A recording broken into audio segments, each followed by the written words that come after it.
Katusan ka mga kababayen-an sa Barangay Catalunan Grande sa Davao City ang nakapahimulos sa libreng cervical cancer screening sa DOH Region 11.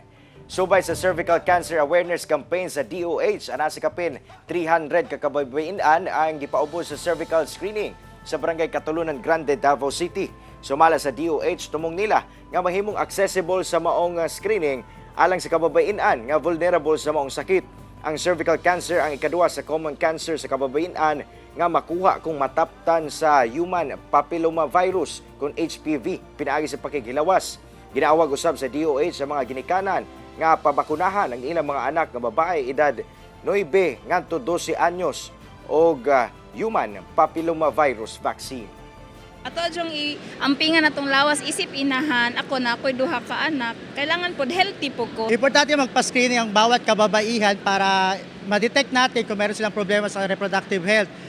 Through this, malaman natin kung may garas ng kanilang cervix or possible may infection para matambalan po nato.